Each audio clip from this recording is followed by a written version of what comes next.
Hi అండి. Welcome to my channel. నేను ఈరోజు గవ్వలు చేసి చూపిస్తాను అండి మీకు. చాలా చాలా టేస్టీగా ఉంటుంది. ఇదే పద్ధతిలో చేసుకొని తింటే చాలా మంచిగా ఉంటాయండి.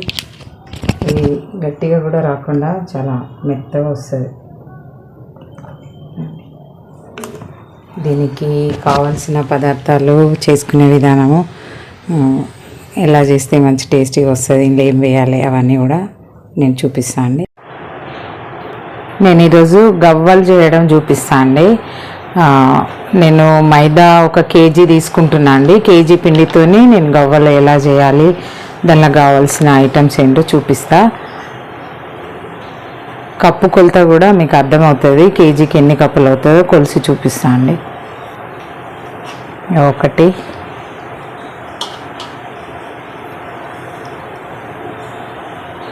2 3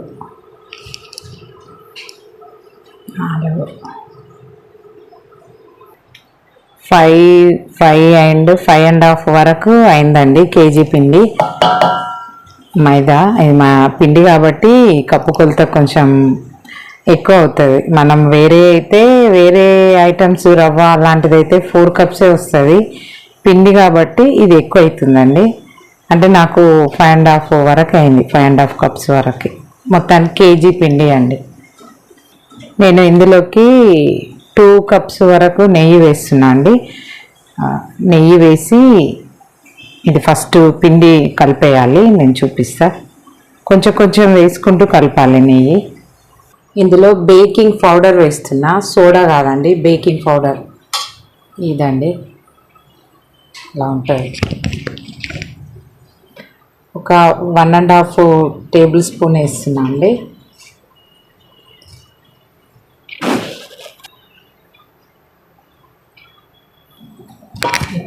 ఈ బేకింగ్ పౌడర్ అంతా ఇందులో కలిపి వేసేయాలి.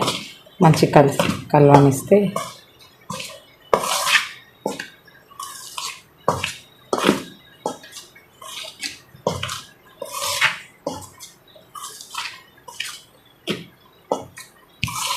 అయితే నేను 2 కప్పులు నెయ్యి అని చెప్పినాను కదండి.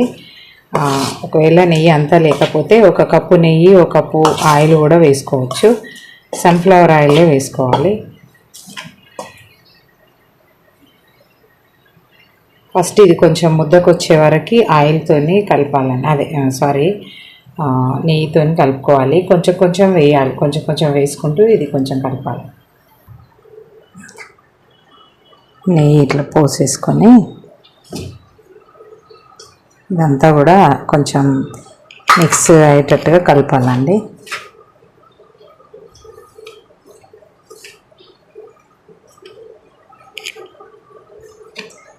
ఇదే పద్ధతిలో చేసుకుంటే మంచి టేస్ట్ ఉంటుంది. అసలు చేసి తిని చూసినాక మీకే అర్థమవుతుందండి నేను చెప్పేదానికంటే కూడా.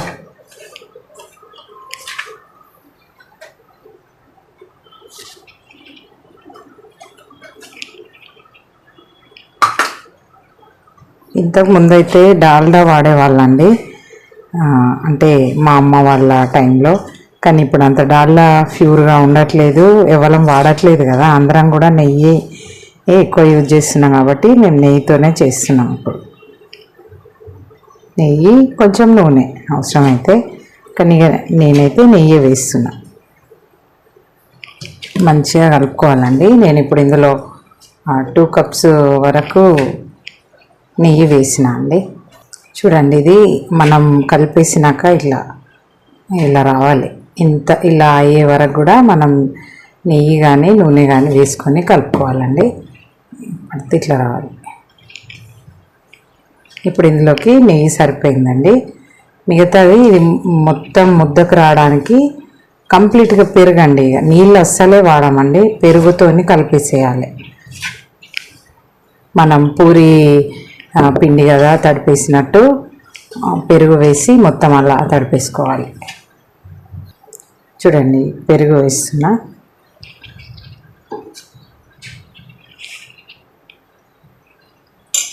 ఇలా కొంచెం కొంచెం వేసుకుంటూ ఇది ముద్ద అయ్యే వరకు మనం పూరి ముద్దలాగా అయ్యేదాకా కలిపేసుకోవాలి.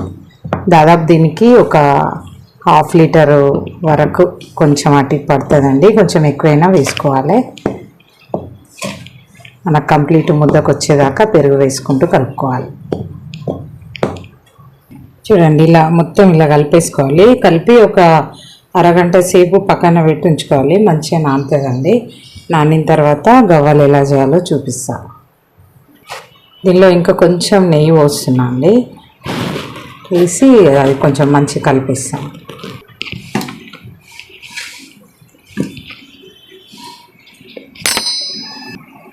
ఇది ఒక హాఫ్ అన్ అవర్ వరకు పక్కన పెట్టించుకున్నాము. ఇది మంచిగా నానిపోతుంది.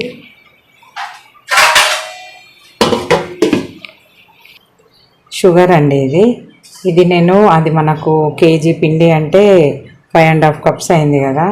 నేను ఇది ఒక ఈ కప్తోని ఒక 3.5 కప్స్ తీసుకున్నా అండి.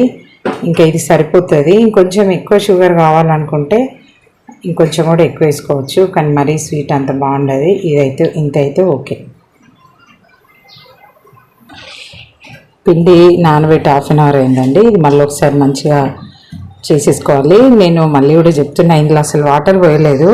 మొత్తం పెరుగు నెయ్యి ముద్దకు వచ్చే వరకు నెయ్యి కలిపి తర్వాత పెరుగు వేసిన. నాకు దాదాపుగా హాఫ్ లీటర్ కంటే కొంచెం ఎక్కువ పట్టింది ఇందులో పెరుగు.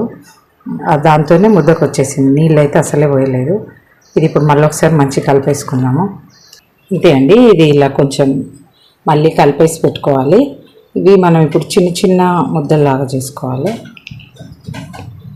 చూడండి ఇలా అన్నీ ఒక చిన్న ముద్దలు చేసుకోవాలి పిండిని. ఇది గవ్వల చెక్క అండి. ఇది మామూలుగా మన బోర్ల షాపులలో కూడా దొరుకుతుంది. గవ్వల చెక్క అంటే ఇస్తారు. ఇది మేమైతే వడ్లైనతో తయారు చేయించుకున్నాము. కాకపోతే స్టీల్ షాపులలో దొరుకుతుంది. ఇది ఏం చేయాలంటే ఈ చిన్న ముద్దను పట్టుకొని చూడండి ఇలా పెట్టి ఇలా అనేసేయాలి. ఇలా వచ్చేస్తుంది. చూడండి అన్నీ కూడా ఇలా చేసుకోవాలి. చూడండి ఇది పెట్టేసి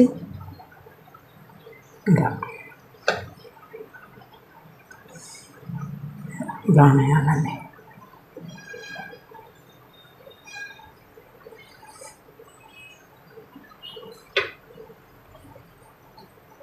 ఇది మనం చేసుకున్న సైజు కంటే నూనెలో వేసిన తర్వాత డబుల్ అయిపోతుందండి. ఇది ఇంతే కనబడుతుంది కదా, ఇంకా పెద్దగా అవుతుంది. మనం బేకింగ్ పౌడర్ వేసినాం కదా. అన్నీ కూడా ఇలానే చిన్న చిన్న ముద్దలు చేసేసుకొని మనం ఈ గవ్వల చెక్క మీద ఇలా అనేసి ఇవన్నీ అయిపోయినాక ఆయిల్ పెట్టేసుకొని వేయించుకోవాలండి. నేను అది కూడా చూపిస్తాను. అన్నీ ఇలానే చేసుకోవాలండి. ఇది ఇట్లా వస్తుంది. చూడండి ఇలానే వస్తుంది.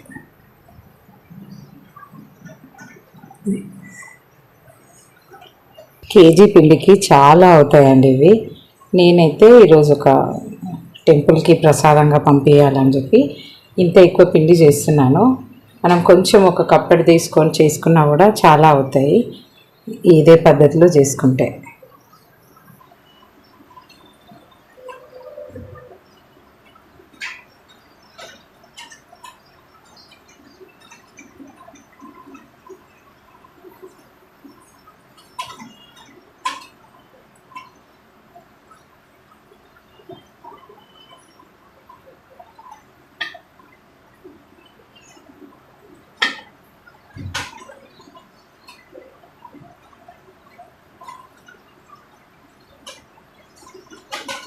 చూడండి అన్నీ కూడా ఇలానే చేసుకోవాలండి. ఇప్పుడు మనం ఆయిల్ పెట్టేసుకొని వేయించుకుందాం.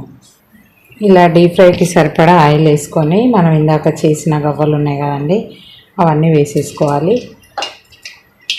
కొంచెం నూనె మంచిగా వేడి కానియాలి. తర్వాత స్లో చేసుకోవాలి, అంటే సిమ్లో పెట్టేసుకొని మీడియంలో పెట్టుకొని కాల్చుకోవాలండి.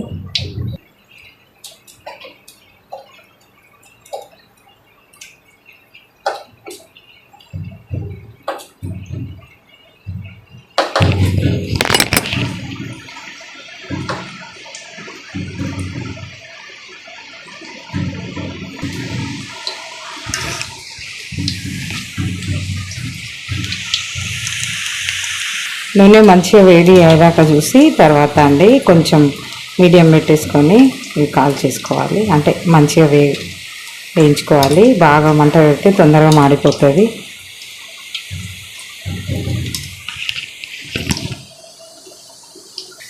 చూడండి, మనం చేసిన గవ్వ సైజుకి పెద్దగా అయిపోయింది. బేకింగ్ సోడా పౌడర్ వేసినాం కాబట్టి ఇవి ఉబ్బుతాయండి. కొంచెం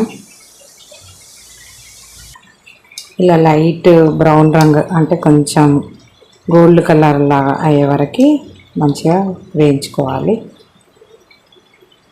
చూడండి, ఇవి ఇప్పుడు అయిపోయినాయండి. ఇవన్నీ వేరే గిన్నెలోకి వేసేసుకున్నాము.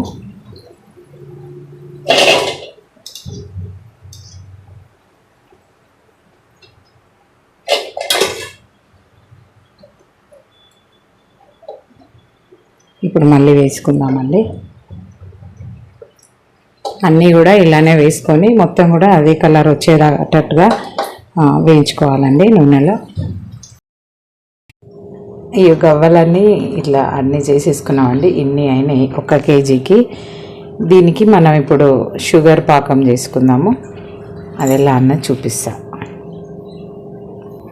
1 కేజీకి 3.5 కప్స్ షుగర్ వేస్తున్నా అండి.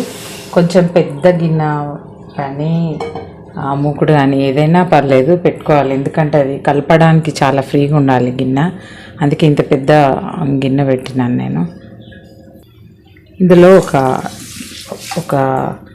2 కప్స్ వాటర్ వేస్తున్నా. సారీ అండి 2.5 కప్ వేస్తున్నా వాటరు. ఇది మంచిగా పాకం రావాలి. ఎట్లా రావాలన్నది కూడా నేను చూపిస్తా. మరీ ముద్ద పాకం రావద్దు, మరీ లేత పాకం కాకుండా మీడియంగా ఉండాలి. నేను చూపిస్తాను అది ఎలా అన్నది. చాలా ముద్ద పాకం వస్తే గట్టిగా అయిపోతుంది. మరి ఊరికే ఇలా షుగర్ కరిగించుకొని వేసేసినామంటే పట్టుకోదు, పలుచగా అవుతుంది. అందుకని జస్ట్ పాకం అనేది లైట్గా ముద్దకొచ్చి జారినట్టుగా ఉండాలండి. అది చూపిస్తాను నేను. అది చెప్పిన దానికంటే చూపిస్తే మీకు అర్థమవుతుంది. ఓకేనా? ఇలానే కలుపుతూ ఉండాలండి. ఇందులో 1/2 టీ స్పూన్ ఇలాచీ పౌడర్ వేయాలి. ఈ పాకం చూపిస్తాను చూడండి. ఇట్లా కొన్ని వాటర్లో వేసుకోవాలి. చూడండి, ఇలా లైట్ దగ్గరికి వచ్చి జారిపోయినట్టుగా ఉన్నా చూడండి. తెలుస్తుంది కదా. మొత్తం ముద్దగా రాకుండా ఇలా రావాలి.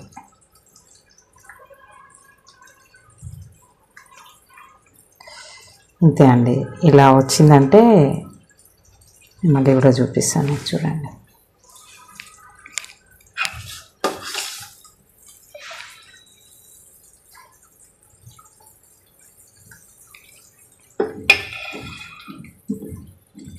దగ్గరికి అన్నప్పుడు ఇట్లా వచ్చేసేయాలి.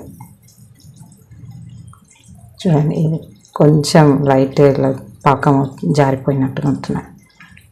ఇప్పుడు మొత్తం వేసేయాలండి. వెంటనే వేసేయాలి, లేట్ చేస్తే గట్టిగా అయిపోతుంది.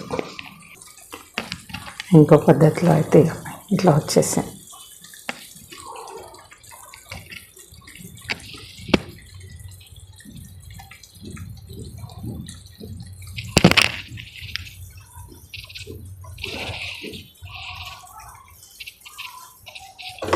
ఇవన్నీ కూడా ఇందులో పోసుకోవాలండి. స్టవ్ ఆఫ్ చేసుకోవాలి. అస్సలు లేట్ చేయకుండా కలిపేసేయాలి.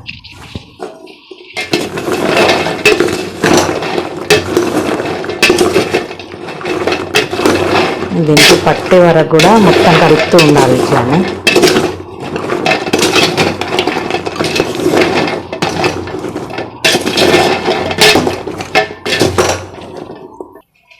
ఇవి విరిగిపోకుండా మంచిగా కలుపుతూనే ఉండాలండి, మొత్తం షుగర్ అంతా పట్టుకునే వరకు.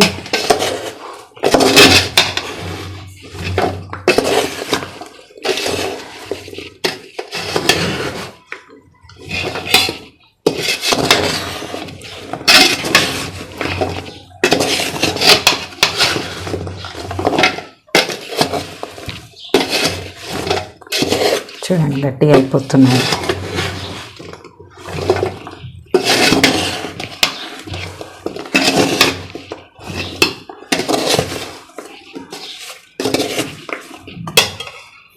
చూడండి ఇదంతా కలిపేస్తే షుగర్ అంత ఇట్లా పట్టేసుకుంటుంది. పాకం కరెక్ట్ చేసుకుంటే ఇట్లా పర్ఫెక్ట్గా వస్తుందండి. ఇంతే అండి, అయిపోయింది, గవ్వలు రెడీ.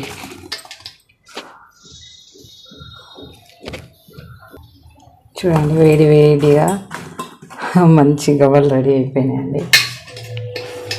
ఇదే పద్ధతిలో సేమ్ ప్రాసెస్లో చేసుకుంటే మంచి టేస్టీగాను తింటుంటే కూడా మంచి రుచిగా వస్తాయండి. అంతే అండి. ఎప్పుడైనా మనకు ఇలా అంటే స్వీట్ తినాలని అనిపించినప్పుడు ఈ పద్ధతిలో గవ్వలు చేసుకొని తింటే మంచి టేస్టీగా ఉంటాయండి. మీరు కూడా ట్రై చేయండి. ట్రై చేసి ఇదే పద్ధతిలో ట్రై చేసి మీకు ఎలా వచ్చింది అన్నది నాకు కామెంట్ చేయండి, లైక్ చేయండి, షేర్ చేయండి, సబ్స్క్రైబ్ చేసుకోండి. Thank you.